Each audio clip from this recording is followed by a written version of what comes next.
and wait for the music. Hello, and welcome to the Permaculture Vine Podcast, episode 93. We're getting very close to 100. Uh, Welcome to the live stream with Permaculture Canada, and special guest tonight is Travis Holzem. Welcome, Travis. Hey, everybody, how you doing? Joining the gang again. So, I'm Cormac Harkin, your host, founder of Vine Permaculture. Lindsay and Graham, do you want to introduce yourselves there? Yeah, I'm Lindsay, CEO of Permaculture Canada and Armagarden from Calgary, Alberta, Canada. Graham Towerton, Chief Operations Officer, Permaculture Canada, owner of Permaculture Adventures of Michigan, and I'm in Michigan, Adrian, Michigan. I always forget to say where I am. I'm in Northern Ireland. So guys, a lot happening this month. I suppose we should start with Regen World. I was very jealous of all the pictures of all you guys together. Seemed like good crack. Yeah, absolutely. It was great to meet some of the designers that we worked with previously. We met with Alex and Chanel was there as well. We met Niall from Thriving Roots was there. Who else did we meet? Well, Julia was there. I got to meet Graham's farmhand. So that was really cool. We were bunked up in a hotel and that was lots of fun.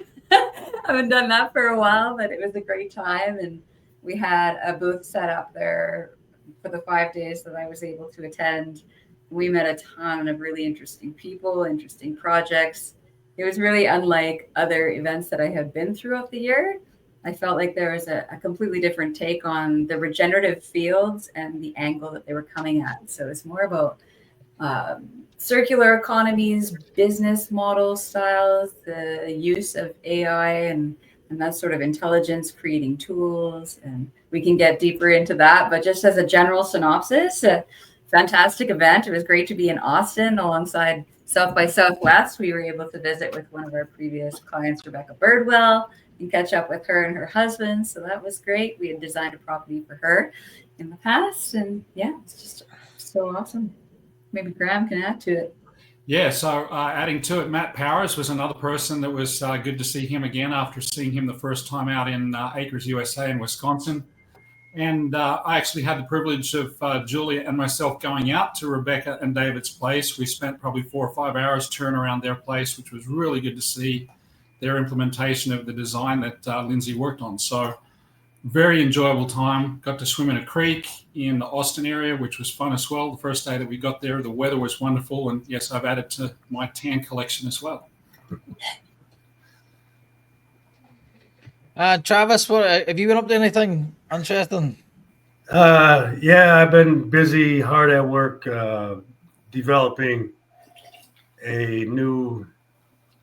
It's a CRM management system for. It's for food forest designers and installers, but it can be used for any business basically. But I'm focused on growing as many designers and installers as possible. So, and trying to get people to come over and start a design and install business from wherever, and provide them the education and the tools to do it, and then help them make money by being a lead generation and sales tool for them, and so I've been developing this whole system. And then also a new website for all the members. It's called Food Forest Design Network. And I have a replicated website for all the members who don't have their own website. So that's class. Yeah. At the very end, you can go into detail on that. Yeah, if that's right. You can tell us all about it. The last. Oh, I don't want to get into it too much because there's like Lindsay, man. You get into that AI stuff, man. You can go deep. And get over, just make it a little more difficult. But so I've been doing that all winter and getting to the point right now where I'm starting to let people in to see it, because there's actually something you can look at now and you can use, and starting to test things. So it's getting exciting, getting real close. And I think it's going to be something pretty cool. Class. Is that the website I registered on? Yeah. That's the directory part. That's the nationwide business directory. But there's a whole back end system, portal, whatever you want to call it. But it's where there's a lot of tools, training, collaboration stuff, permaculture library, a lot of AI tools, a lot of stuff. Class. Well, I had a very interesting month. I lost my first client.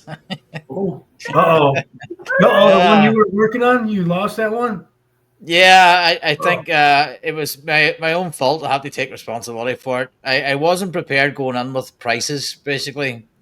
So, and it was taking me a long time then to go to suppliers and find out what the prices were. And then the client wanted like a mature food forest. So instead of like 2-year bare root, wanted 5-year stuff. So obviously then when the expense crept up, they were quite shocked at the price. So then when me and the landscaper delivered the price, then it was well over what was expected. So that was my fault because I didn't know the prices going in. But now I know that a shed costs two grand, a greenhouse costs $2,000. I know the price per hedging per meter, so that when I'm talking to the client now, I can say no. If you get a 2-year bare root, it's 20 quid. If you get a 5-year, it's 100, or whatever it is. So now I know at least they say that. So my fault, I wasn't prepared, but at least now I've gone away and got them prices, and for the next client that I actually know. So going to focus again on getting some sales. So I have a week now to spend getting my garden up to scratch so I can use it as a demonstration property. It's a bit of a mess. I got 2 new wee puppies, which has thrown a right spanner in the works. And as the podcast goes, we had Alex Pop on, which is great. Permaculture Party. I think he's met him down in Regen World. We had Prima Walker on. She's in California. That was really interesting. I love talking about composting. She started a composting business there, which is really cool. I definitely recommend that episode if you're into composting. And then Rob Avis was on then a couple of days. What a gentleman. He was excellent. It was really nice to meet him. So that's been my whistle stop tour of what I've been up to. The client one was very interesting. I think it was just a lesson in the end. I have experienced this before with when you're putting a design to clients, and like for example, they wanted the location of things. I was saying, well, there's most sun here, but they had a preconceived thing of no, I don't want to locate my shed there. I want to locate it here. And I think Graham, I chatted to you before about this, about how do you balance the best design with a client, and then when the client wants a particular thing, it's not really your design anymore. Yeah, it can be challenging for sure. Yeah. And, it can be complicated, sometimes if you're the installer and not the designer as well. You want to try to maintain as much integrity to the design as possible, because obviously there's a lot of good reasons why designers have chosen to place things in certain locations and make selections of different trees. So you want to maintain that integrity of the design as much as possible, but then also be flexible to meet changing needs from customers. And so sometimes it is hard to balance all that. And then sometimes too, when the design gets done, if customers don't have a really, really good understanding of the logic that goes into the design, then perhaps they feel like it's really easy for them to just change things here, there, and everywhere. And that then creates a lot of conflict, especially as the installer. So working with Lindsay as an example, she's now changed the design process for how Permaculture Canada is doing things in terms of guild design, which then gives me a lot of flexibility for how I choose the plants that go within the guild. As long as there's a certain number and a certain type that are present, then it gives me a lot more flexibility to work with the customer on plant selection. So that helps a lot. Well, interesting. I found this challenging because they give me a list of 150 plants. And it was completely backward. And then so I'm starting for the plants, trying to fit in function and form, rather than starting with the form and function and then selecting a plant for that particular area. Yep. So that was very, very challenging. But at least now I have a list of 150 sort of local plants that do okay. So it was been interesting, but it's been a big lesson for me. So I was quite positive about it. Right, just want to go back to Regen World, Lindsay. You were saying it was a very interesting take on the business side of it.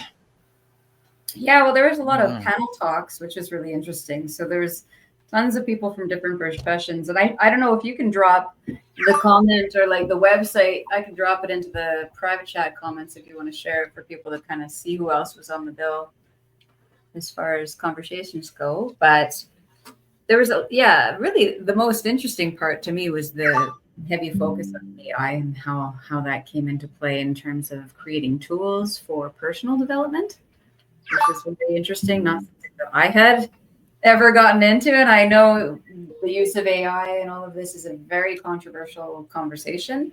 And a lot of that came up while we were there. Just to give you a small example of something that happened is one of the gentlemen, and I'm not going to name names and things like that, but had taken a picture of the audience and through this app that he had developed could then have all the information of everybody that was in that photograph, every evidence of anything online that had ever been put about them right there in the palm of his hands, just from this one photograph, right? And I'm sure this technology has already been used by other powers that be, to have that be very quick self-identification. But it brought up the privacy issues too, right? Where this certain gentleman had, a privacy encounter with a person through this process where then he had to sign an NDA about, like you found some information on me that this, I don't want that to be found, right? So it was really interesting just to have that immediate, how this changes things so quickly for us, right? How this really changes how we live in the world. And really there's other things in my life where I'm having a very huge perspective shift right now. And maybe that's something that a lot of people are. So some personal things have happened in my life to do that. But anyways, that aside, the use of AI and also to describe ideas, right? So a lot of ideas that don't necessarily they don't have the fruition yet. So showing maybe an idealistic way of this is how we want life to be. What does this look like? How can we use AI to demonstrate or show this visually to people to communicate these ideas, right? So, and I've seen this a lot over the past few years, especially with things like Dolly that can create AI imagery so that we can kind of speak, this is what I want it to look like. And it can be a very creative tool in that communicating this thing that hasn't yet come to be, right? So I saw a lot of that going on. There was a lot of healing practices, which I really, really loved, right? There's lots of somatic work. So there's lots of movement. There was breath work. There was looking into, there was shaman there that were bringing in ancestral wisdom, which was really nice. There was nutrition focus, right? So it seemed like there was a lot of different layers of what were the offerings there. And then of course, there's Matt Powers who would bring his cutting edge soil information, which was phenomenal. And then there was information about, extraterrestrials and, other life forms. And it goes on and on. There was a whole healing room so you could have your eyes read, and told about your health. You could have your feet, do some reflexology.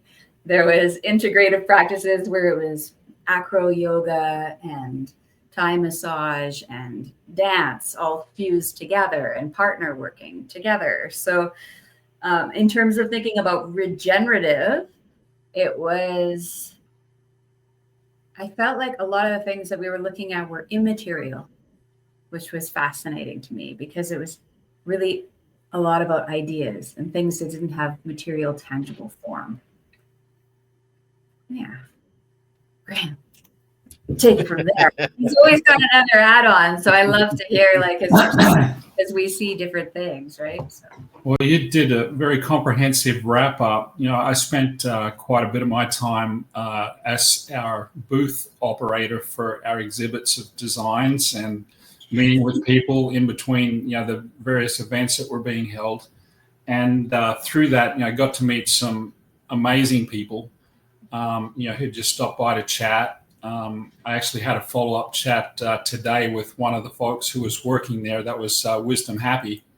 And we had a good chat. He's down in Guatemala today, and we were able to touch base and spend some time reflecting on the experience of Regen World, which was good, but then talk about all the different things that we want to follow up with from that. So probably half a dozen to a dozen folks that, I met for the first time. One project that was of particular interest is one of the ladies that Lindsay sat in on her talk. She happened to hit the booth up just a little bit after that, and she's got family property in Algeria in Northern Africa and wants to turn it into a health and wellness retreat. And a couple hundred acres of land about 20 minutes from the beach on the Mediterranean. So that's a really exciting project to follow up with. And, we've got half a dozen folks from around the local Austin area who came in to meet with us as well. Folks that were there as potential investors in the different businesses that were being pitched. Folks that were there just looking for help on their properties. So we've got a lot of work, I think, to follow up with in terms of new opportunities to work on.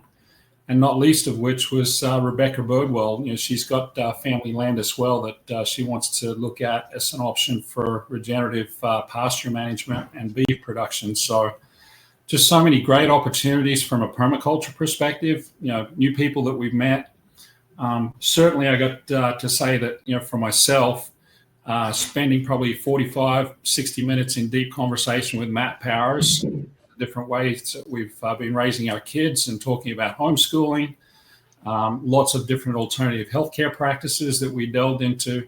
It was just great to have, the opportunity. It was a pretty small venue, to be honest. And that was good because it made it very intimate. You could spend time with people, spend a lot of time in discussion and get deep into the weeds rather than just casual conversations. So very, very enjoyable for me. And I'll be certainly looking forward to the next one to go back to. Lots of talks about quantum too, which I loved. Quantum, what's that? Quantum, like quantum physics. Right. Mm-hmm. So is Jonathan and Gosday down there? Yeah, Jonathan was there. Oh, man, I haven't seen him. What about Gosday, his wife? I didn't see her personally. Maybe. Wow. Ghosty was there. Yeah, Jonathan was there, came up and gave me a big hug. Ghosty was there for most of the event. Probably half the team, 3/4 of the team from Eden Energy was there as well. So okay. They're actually on the booth right next to us for most of the cool. All right. Yeah, I haven't seen them guys in so long, man. They joined FFA like 3 weeks or maybe 2 weeks after it started. So got to know them quite a bit. And Jonathan's he's a character, man. He's got a brain on him, put it that way, But I've been trying to get him on the podcast. He's very busy. And you know what? And it doesn't matter what the subject is. If you want someone that's good at talking about stuff, he is good. He's whatever it is, man. He's a talker, man. I like him. Hard worker too. So I'm not sure about that AI though. The picture in the room. What do you think of that, Travis? What's that? Lindsay was talking about the guy took a picture of everyone in the room. I'm not cool with that, man. I mean, a drone could take a picture of a crowd and then have all their, zoom in, facial rec, whatever it is, and have all that information on you and like that. No, I'm not cool with that stuff. No, that means there's zero privacy, and I've also heard things about Wi-Fi that with AI can actually send out radio frequencies and in the dark pick out humans. Yeah, seen that as well. Oh, in the dark. So it doesn't matter. It could be used as a camera without being a camera. I could still, the whole shape of a person. I saw this demo. I'm like, no way. I go, we're screwed. I want to give a couple of shout outs. I got to get my 200 acres and be on one end of it. And I gotta have the entrance be 200 acres away from my front door. Right? Couple shout outs. We got Apothecary Natural Foods who joined us and City Nature YYC from here in Calgary. Thanks for joining us. And our good friend Henry has joined us as well. Henry! Right on. And is that on Instagram? Yeah. Yeah. Yep. Great stuff. Well, thanks to everybody in the audience who's listening. It's nice to have you here. And if you have any questions, just pop them in the chat. We've one or two people here. You might know might know a wee bit about permaculture if you have any questions. So, what's in the plan? Are you still under snow, Travis? Or are you ready to get out yet? It's well, a couple of weeks ago it got up to 75, and then a couple of days later we got 10 inches of snow, and then that melted, and then it got up in the 60s again, and then over the weekend it got cold, and on Tuesday it dropped 5 inches of snow, and now that's gone again. So there's down to the grass again. So I don't know what's going to happen. You know, it could snow tomorrow. It could be warm. Just don't know. It's the bipolar part of the year. And Minnesota's like that. You just never know. Yeah, I worked out there for 6 months between August and May. But we did get changed to Zone 5A from 4B. So got to expand the grow a little bit, you know, more plants and stuff to choose from now, more trees. So that's cool. I haven't checked to see how much more variety I have to choose from now, but it's got to be quite a bit to go from 4B to 5A. I don't know how far that is. Yeah, it's 5 degrees F on the average. Oh, it's only 5? Yep. Oh, okay. Yeah, I thought it was more. The A, Bs are just a 5 degree split now. So yeah, we got moved from 5B to 6A here in my location. I don't think it's a whole 5 degrees, but it was maybe a couple. Okay, so it's not that big of a variety then. Yeah. I hope my figs made it through the winter because it hasn't been that bad in the winter the past couple of years. So I just let my figs outside this winter, and we'll see what happens with them. So, see, even though you've gone up a grow zone, does that mean that you'll never have like a period where it'll drop back down again? No, because you still have to. Would you not still have to design for that lower grow zone? I would. In Minnesota, I would. Because I normally like a buffer of like 2 or 3 grow zones just in case. Yeah, because Minnesota, it's not gonna be like this all the time.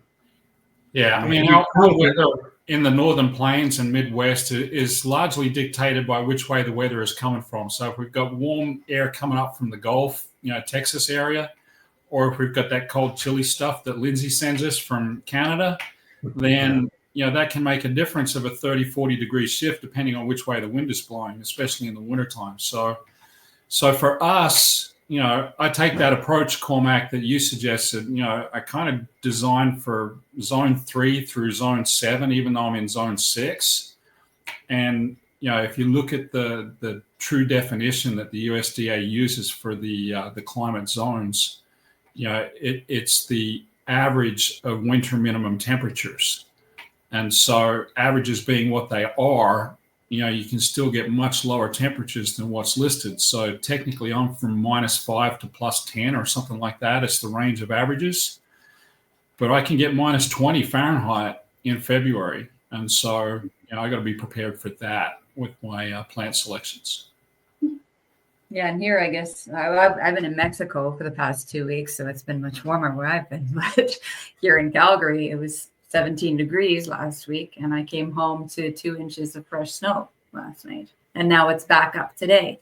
So like we have these huge 40-degree variances that we have to manage here, and I think we're specifically unique on the belt where we are with the Rocky Mountains. We have Chinook winds which come over. If you've never heard of those, it's a warm wind that will dramatically shift. We can go from -20 to +20 in a day, right? So I think that actually changes the nutrient density and the intensity of the medicine that grows here, because it has to be able to manage these massive fluctuations.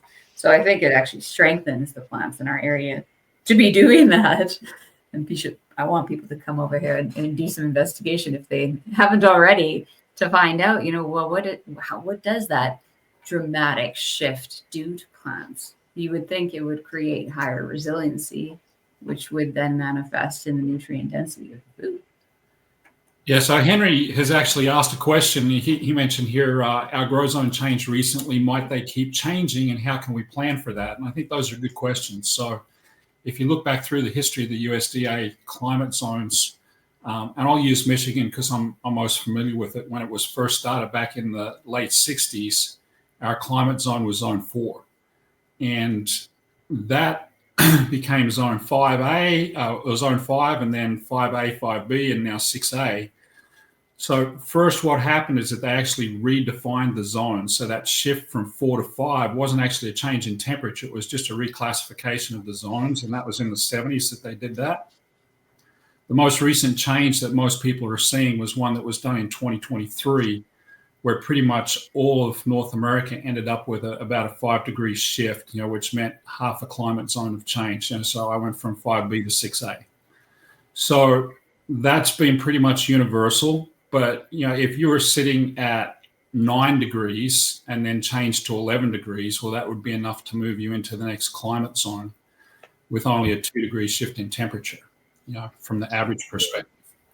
So might they keep changing? They will. But, if I just went from the top of one zone into the bottom of the next, I'd like to believe it's going to be a long time before I see another 5 or 6 degree change in temperature in Michigan. Personally, I'd be cheering that on because I might be able to grow some bananas here in the future. Who knows? In any event, the planning for it, I think, just goes back to what we discussed earlier. It's just making sure you pick plants that are robust across a wide range of temperatures. So if you've got stuff that's frost sensitive, I'm putting it in a greenhouse, so that I can make sure it gets preserved in the coldest of temperatures. So I've got one of my greenhouses is 95% complete, about to start work on the next one. So I can put some bananas and citrus and olives into that. And, those will be rated down to about 15 degrees Fahrenheit. And, I'm hoping to get 25, 30 all through winter in those greenhouses. Everything else that I'm going to put outdoors is going to be good for -20, because I've seen those temperatures here, in the 10 years that we've lived here. And just to confirm, I agree, when you say plants as well, plant varieties, the different, like Mysore raspberries in Florida, different types of raspberries further north you go. Bingo. Yeah, and that's a good point, Cormac, especially, when I mentioned, citrus and bananas and olives, I've got specific varieties which I know are rated to those temperatures. So when it comes to olives, it's Arbequina is the one that's, most tolerant of colds and frosts. That's the one that's grown in the central parts of Texas for commercial crops. But like I said, it can handle to 15 degrees Fahrenheit here. For bananas, it's the ice cream banana or blue Java, which is rated to 15 to 20 degrees Fahrenheit. And then when it comes to citrus, I'm talking things like Meyer lemons and a couple of tangerines and Satsuma oranges that can handle those temperatures. Yeah, and then there's the beginner sort of bring in the rocks if we want to bring in heat, to create microclimates, and working with albedo and the lightness of your wall and your surface areas to either attract light or to attract heat with the dark colors, those sorts of things. We can also plant to capture snow in our climate, or we can plant to create shelter. in gardens that we can leave over winter to then create a microclimate situation over winter. If you wanted to protect, say you have fruit bushes and things like that, you can utilize native grasses and leave them long standing to give protection instead of, you don't want to have to wrap your plants. I know, in my opinion, if you have to wrap a baby plant and baby it that much, it probably isn't going to be that resilient after all. But if we can utilize nature and plants to create that sort of womb-like structure around our gardens, then that's another way to protect them. It's another great comment here from Henry. He said to you, Lindsay, that he just bought some plant-based makeup and cleaners from Norway, and they talk about the potency of their medicinal herbs in that climate because it is a tough climate. Yeah, right? That's awesome. Thanks for that, Henry. Yeah, and then when you were talking about the plant resiliency, Graham, that's another thing that came to mind to me was my experience when I went and talked to Brian over at Zero Fox Tree Crops. And sometimes he was sourcing seeds from people that had really resilient bushes or fruit trees in times of natural devastation. So when we think about these things that are happening up here in Canada, we're getting blooms come up and then frost kill, and then, okay, we have no more peaches this year. So this is the second year in a row. It keeps happening for us. But if there's that one peach tree that's out there surviving this over year after year, those are the ones that we want to be harvesting from and planting and seeding from. So keeping your eye on those species, even in the wild for your native species, what is really thriving through this sort of environmental change, we'll say. Yeah, that's a great comment too, Lindsay, because now that I have been here 10 years and I've seen those vagaries in the climate, it's 2 years in a row now that I've lost, peaches, pears, apples, plums because of the late freezes killing the buds and blooms. And so I'm starting to see some of the varieties that were the commercially recommended ones that are probably really not suitable for this climate. They're just a generic, sort of Midwest peach tree. And I'm finding that, my native peach trees that I grew from seedlings are performing much better than the ones that are commercially produced. So I think that's an important lesson for us all. When it comes even to the annuals that I use, I'm trying to buy a lot of landrace stuff, that's been tried and proven throughout the Midwest by people who grow and regrow for multiple generations of their own seeds. So that's what I'm starting to do now as well on those annuals is, replant my tomatoes for 4 or 5 different generations at my place so they can become more adapted to my location. Which brings up another topic that we were talking about with the microbiome, right? And the seeds and our influence of our own microbiome within our seed and harvesting from our own land, our seed, and how, growing instead of purchasing seeds from many states or many provinces over, when we start to nourish our gardens and circulate those seeds with our own microbiomes, can they then now provide more nutrients for us, that are easily assimilated into our constitution because it is within the food itself. All good stuff from what? Those questions from Henry. Awesome. Good question, Henry. And I'd like to welcome Eco Restore Consulting, who's joined us as well here on Instagram. Thanks for joining us. If you have any questions, throw them in the chat. And if that's too much for you as well, that's where a designer comes on. And I'll put the link in the description for Permaculture Canada. Are you still doing the strategy sessions? Absolutely, we are. Yeah, I've held probably half a dozen of them over the last month with folks that have found us through Permaculture Canada or my local website, or folks that have come through some nursery presentations that we've made. The last 2 months have actually been pretty fantastic for us from a growth perspective with design work. We've had record sales, and we're all very happy about that, especially me as the local installer, because I've got 3 new customers here in Adrian, Michigan, where we can do the installation work. So we're on a bit of a lick right now, which is great to see, and a lot more opportunity for us coming up. That's good. That's great news. So I'll drop my link in the comments as well. So that's what we saying there, Travis. No, I said that's really good that he's growing over there in Michigan. Yeah. Yeah. That's what we and as want. well.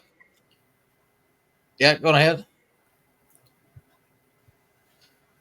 Just for clarification as well, Lindsay and I are in Celsius, and Travis and Graham are in Fahrenheit when we're talking about temperatures. Oh, Jumping all over the place. I can bat both ways because I lived in Australia, so yeah, he's on both sides. I'm all right at -40. And then that's me. Everything else, I'm gone. Yeah, you wait till you hit a -40. that's Minnesota right there. Yep. And I went Just- outside and I made a video in my gym shorts and flip flops. See how long I could last out there in -40. I got about 4 minutes. It was pretty good, but it's a great plug for Food Forest Design Minnesota during the winter, you know, freezing my ass off just to make a point. You know, come and design your yard over the winter. Yeah, but it was definitely a cold day. That was a cold day. So I don't, So how do you plan to hit the growing season now, Travis? Are you far off getting outside? probably, well, it depends. It could be a month. It could be a month and a half. Just depends. Usually right around May, but you're not really safe until the end of May because you never know. You could get snow in May. It has happened before. It hasn't happened for a few years, but it has happened before. So how are you resisting the urge to plant seedlings, or have you started? Oh, I started already.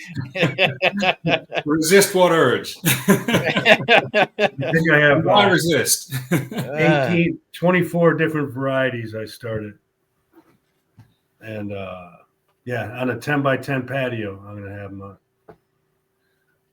So, yeah, I'm with you, Travis. We actually started planting our seed trays in the greenhouse just over the last week. Bunch of radishes in the ground, peas in the ground. You know, some of the frost tolerant annuals we've done. Starting to look at transplants for different trees and bushes as well. We've actually started our outdoor work with our customers, not to do any planting, but just like you, Travis, you know, we're not really officially safe until the end of May. And usually Memorial Day weekend is when people, you know, really start to get after it with the frost sensitive plants. But yeah, we started doing mulching and spring cleanup, and you know that's what most of our customers are actually looking for right now, is just doing all the maintenance work that wasn't done in the fall, clean up all the leaves and grass and all the rest of it, and get everything ready for planting time. So we actually started our installation work last week, Julia and myself, and did 2 days worth of work at our favorite customer locations up in Pinckney. And nice. We started doing a lot of the seed planting in trays because we've actually had a lot of our customers request that we provide them with the plants from stuff that we grow at my place rather than buying it from the local big box stores and nurseries, because they know that, you know, we produce a good product. So a lot more customers looking for stuff like that this year, which is really positive. Yeah, that's cool, and bolsters your income stream as well. Yeah. Yeah, it certainly does. Yeah, I've said this before. I don't try to make a lot of money out of, you know, annual vegetable starts because, you know, frankly, we make more money for the time that we spend putting them in the ground than we do actually from the plants themselves. But it's a great little thing to add on to a customer, to give them, you know, a complete service, you know, to be able to produce their annuals and put them in the ground for them, put them in the right places, which is another part of it. And so, you know, I've got probably 5 or 6 of my customers that will be looking for that from us for this year. I've actually taken a few folks the next step, where instead of trying to plant so many annuals in their gardens, that they let me just plant all those things at my place and I sell them the produce. So things like potatoes and corn, where, you know, you really need a lot of space in order to grow those in sufficient quantities for a family. You know, I've got the acreage, but most of the folks that I'm working with have got like a 1/6 or 1/8 of an acre for their garden space. And so we don't want to take it up with those, you know, large crops. So we can focus on putting all the rest of the stuff into their garden that's, you know, perennials and beneficial for them. Herbs, medicinals, that kind of stuff.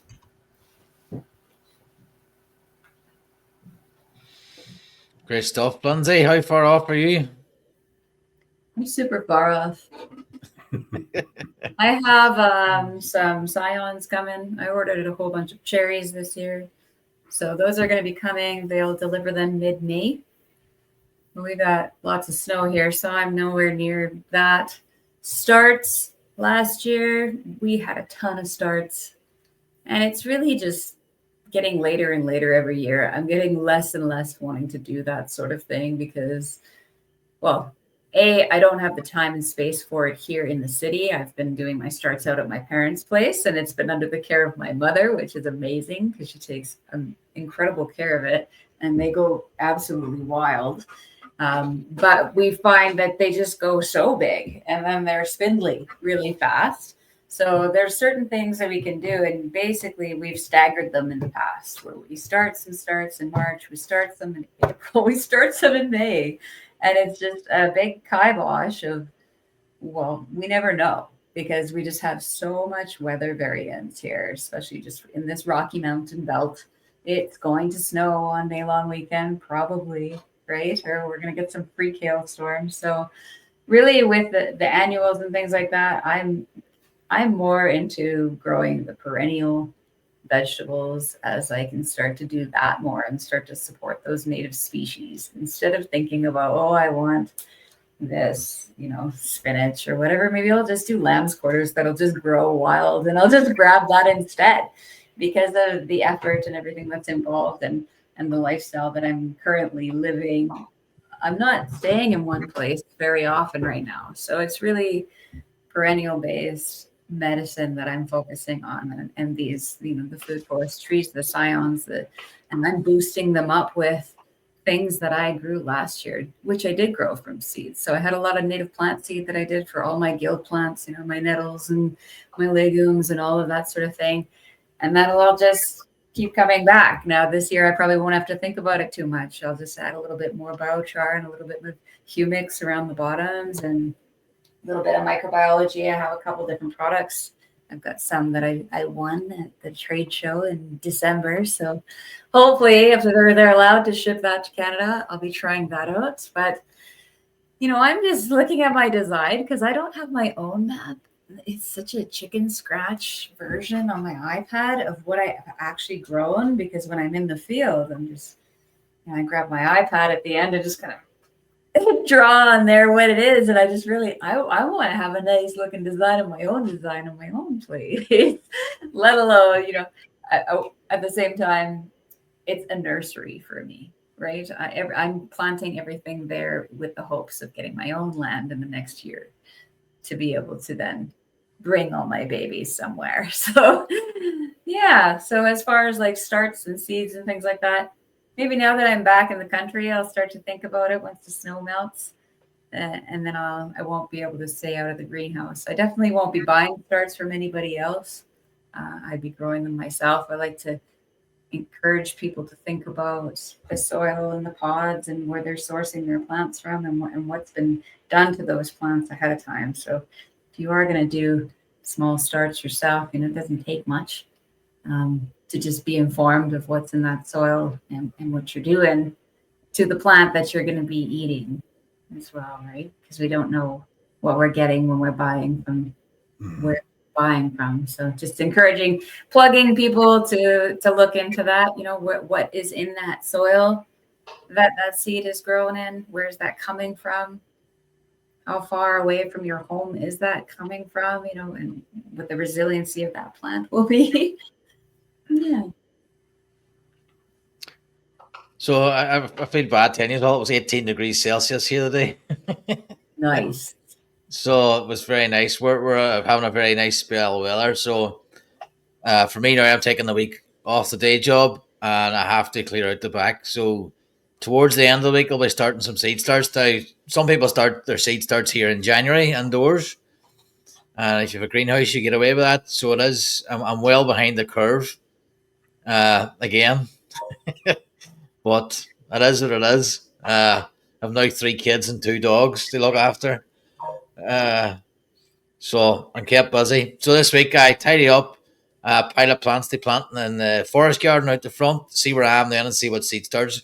But I'm like you, Lindsay. I'm moving definitely towards more perennials, just because it's easier, and I sometimes get stressed out when you have all these like I know, hundreds of seed starts, and then you miss a weekend, and then you say sometimes they get spindly, sometimes you miss transplanting them, and then you've wasted your time, you've wasted seeds, and then it's just like, no, just relax and just do what I can. Yeah, just wait till the ground's hot. Here, that's the kind of where I'm at now. I'm just like, just wait until the ground is warm enough, and then just plant them in the ground, and then whatever comes up, I'll be happy with. Yeah, it's a lot, definitely a lot less work. Yeah.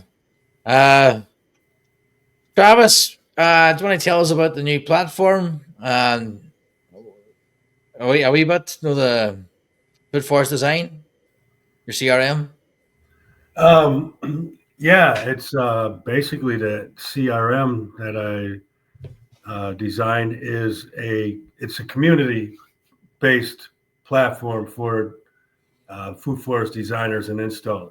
And, you don't necessarily have to be a paid member to take advantage of the community and everything like that, but there's going to be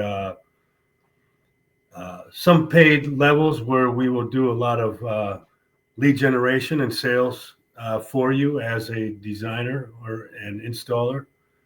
And so, a lot of people that are in this business, they're on the road all the time. You're not in one place all the time. It's hard to work and market at the same time because you can't be in two places at once.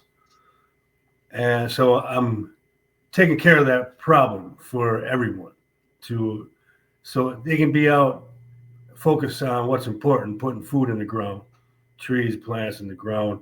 And I want to have the network focus on growing everybody's business for them. And, that's how we spread everywhere and solve all these problems we got. And So then you're effectively acting like an agency where I want to do food forest design install. I come to you and say, Travis, can you handle my marketing and just get my leads? Basically, yeah. And also, I'm building a CRM system that, a lot of people lose contacts. Someone calls, someone leaves an email or a text, and it gets lost, and you never follow up on it again. Well, with AI, you're never gonna lose anything ever again, because no matter how that contact gets in touch with you or your website or your social media, it's boom in your CRM system, and AI is following up for you to get you to a consultation. So it's doing a lot of work in the background so you can go out and, work and do what you love to do and still have jobs coming in. And then there's a place for everyone to collaborate because, what I plan with this network is to get some big jobs come in, just from, like before, getting real estate developers that are looking to, design an agri-hood, and just like, Graham, you were working on some real estate developer for a while. Those projects are going to come out. They're going to come out of the woodwork the more exposure that happens. And and I'm looking forward to it. And then there'll be a network directory for everybody. So there'll be a nationwide network of installers or designers, and then a lot of education opportunities to have, people like Lindsay and Graham as guests on a webinar to answer questions. And, because I'm still a rookie designer compared to you two. So, I defer, to people that are better than me because I don't know everything. So, but anyway, yeah, that's where I'm at. It's getting there, and I'm looking forward to it. And just takes to be so. Yeah, Did he get all that? No, I must have. I had to go. The wee boy just turned up there, but I'm sure that was more for the audience. I know. So if so, people looking for designers and installers as well, they can avail the site and go and say, right, well, I'm in Michigan, who's there, and if Graham's registered, or Yeah, yeah, Permaculture Canada, what area they covers, what area I yeah. cover. In that directory, yes. But if someone comes to the network looking for a design, we will handle the design, and then find somebody to do the install for it. So designers have basically a free membership to the network because designers are the backbone of the entire network. So the more designers you have, the better. And have designers everywhere, you can cover everywhere. And so that's basically what it's built for. Designers and installers that help, with the parts of the business that are the parts that, people just takes a lot of effort and a lot of knowledge to do things. And there's just don't have time, and it discourages a lot of people. So trying to solve a problem, and I think I did a pretty good job of it. So. Great stuff. So what's that website? foodforestdesignnetwork.com. That is the directory, business directory right there. And then there's also a member portal. And you guys can add your links to Permaculture Canada in the directory. And I know, Graham, you started to add to it. But, yeah, just whenever you get a chance, go ahead and add yours to it.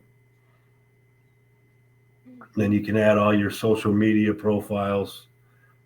You can also get messages from site visitors that come across your business profile. They can send you an instant message. So just like emailing you. So there's other ways to be contacted. And so then they all get into your funnel. So a lot of good things. So, Travis, what about the installer side of the business? Have you started to build a network for that as well?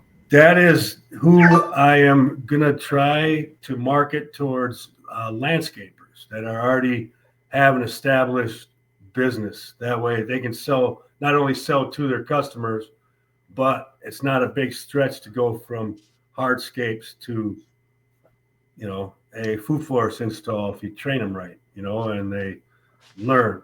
And I think, and a lot of them have the equipment, and some of them are looking to add another service to what they already offer. So I'm going to try. That's one of the markets I'm targeting is landscapers. Hardscapes to foodscapes. Hardscapes. My new word is foodify. So foodify your yard. Yes. Or the foodification of America. I'm trying to figure out how to work that into some taglines, but we're going to get them. Just something that have fun with. Class stuff. So, guys, what's in the pipeline for April? Anything exciting? Any more tours or site visits? Or we're doing 2 California designs, and then we're doing some. We're looking into some land for a very large community project, which is super exciting. Bulk consulting hours as well with people. If they didn't want to go to the full design, then we're able to work with people. If they already have a good knowledge base, we can talk them through as they install their things instead of providing a design right from the get-go. And lots of soil interests as well before getting their design implemented. People are wanting to take a good look at their soil and talk about that. So yeah, Graham can speak more on that. This is all props to Graham and his hard work out there while I've been doing my Thai massage training in Mexico and visiting botanical gardens and learning about plants that I know nothing about. Are you guys introducing humogenics to people? Is that what you were talking about before? No, not necessarily that product. There's so many. Okay. People just need to be informed about, what the choices are. And it also, just like you talked about Cormac right in the beginning of your conversation with your person that you're working with. It's like it comes down to budget, because we can do things for next to nothing, or we can do things for lots of money. Mhm. And it just depends on your time and what you're looking for and what you want to spend, what you don't want to spend. And, sometimes the earth lends its own solutions for us. It's just being informed on how to utilize those solutions for a particular application. So, yeah. Yeah, having had the experience with humates, specifically in powdered humates in bulk quantities, they don't transport very far before it becomes very, very expensive. So when it comes to larger applications, it's always better to try to source stuff locally. So that's why we're kind of a little bit agnostic to specific brands or types of products, so we can help folks to get the stuff that's going to be the most economical for them. But back to that project that we're working on with the land selection, that one's very, very exciting for us. So we have a church group, a husband and wife pastor, who basically looking to build a community for their church members, and also then turn it into a place for internships that cover trade skills, cover agriculture, cover health and wellness, as well as all of the spiritual aspects of their community. So they're planning to have maybe as many as 60 or 70 residences on the place, some for the permanent members and some for the interns. So they've actually asked us to consult to them on the very, very first part of this project, which is the site selection, so that we can find them a property which will check off a lot of boxes for permaculture, minimize the things like risk of EMF from transmission lines, all the things that we want to avoid that could be negative for a property. So with that, we're going to be meeting with their church members from the 16th through the 19th of April in Indiana. And it's going to be a very, very exciting time to kick off that project so they can do all the fundraising for the land purchase. We've already identified a number of properties that could be suitable, but now we're going to go through the process of evaluating all of those and making sure that they're going to be good ones. But without giving the game away, we found one that looks very, very special, and the people are already very excited about it, and has a lot of existing infrastructure and a lot of things that lend itself to being a very, very good permaculture property. So everything seems to be falling our way on that one nicely for having just started the project 2 weeks ago. So that, and a bunch of on-site consulting work here in Michigan, starting the installation work with the designs that have been completed by Lindsay for 2 customers here in Adrian. And so we've got a lot of activity in front of us to start doing the infrastructure work and delivery of mulch and all that kind of stuff for those customers. I'll probably have 6 or 8 quotes that I've got to do for install work for this year, plus continuing on with all of our activities for the next round of sales for design work and consulting work for Permaculture Canada. Great stuff. I'm delighted it's going well, please. It's good to hear. It's a long, cold winter, and we're happy that spring is here, because everything seems to be lining up that way. As we've experienced in the past, right, where people would seem to refuse to do design work during the winter time, and then there'd be a rush in the spring. That seems to be the continuing theme for us. Yeah. Great stuff, guys. We're nearly hitting an hour now. Any final thoughts? We'll just go around. We'll just go around it, Lindsay. I got a super quick one, and it's kind of off topic, so I'll just try to make it as short as I can. But it was just when I went out to Puerto Vallarta, I went to the botanical gardens out there, and they have a phenomenal project where they're working with a ton of different organizations, and they're trying to raise money to buy land all around them and build out their native plant species. So I'm just going to drop that in the private chat if you want to put that in the community group, just so people can look at the kind of work that they're doing. It really opened up my mind up into possibility.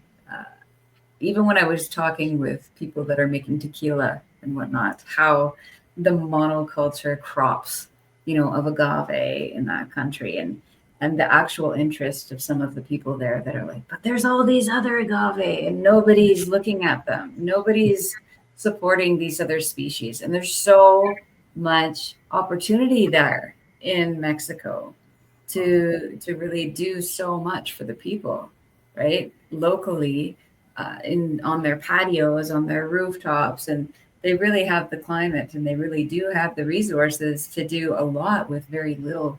So it's been a really nice paradigm shift for me to be like, oh, there's so much work to do out there with permaculture. It's really exciting, and I just want to encourage designers to also look at the ways that they can trade their skills for living quarters, because that was something that was really an opportunity that was presented on me, for a number of occasions, where it's like, oh, just come live here for free, right, and help us with this. It's like, wow, yeah, that sounds great. And I don't know if I want to do Canadian winters anymore. So.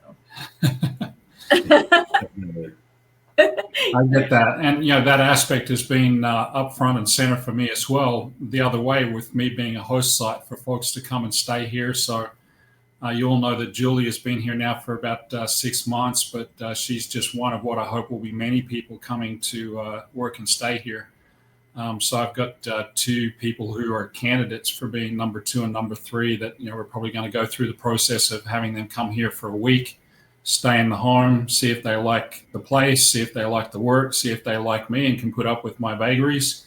So all of that to say that my vision for building a community here is starting to take more shape, with more people wanting to be involved. And, if nothing else, they get to come here, spend some time, learn a little bit more about permaculture that I can offer to them, and then move on into the next opportunity.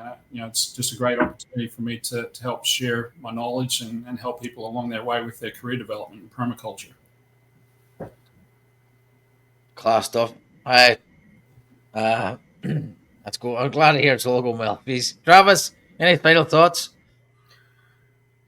No, just get ready for spring. It's going to come quick, and grow food. Keep it simple. So if anybody listening locally, I've another seed swap happening on Saturday. I forgot to say at the start of this, the seed swap went very well. I think about 4 or 5 people turned up, but this time of the repair and share, foil repair and share are doing a tool sharpening event alongside, so you can bring your garden shears and your garden equipment and actually get it sharpened. So another good community event that I'm going to on Saturday. So get myself out in the community more. It's very important. So I'm in for a busy month now. The weather's picked up and I'll be flat out. So lots of other exciting stuff happening in the background as well. I'm good confidence this will be the year I can give up the day job. If everything comes together. Guys, thanks very much. Lindsay, Graham, Travis, thanks very much again. Oh, yes. And thanks very much, guys, for listening. And we'll see you all next week or next month. Yeah. Again. What month is April? That's May. We'll see you in May. Cheers. See you later, everybody. Cheers.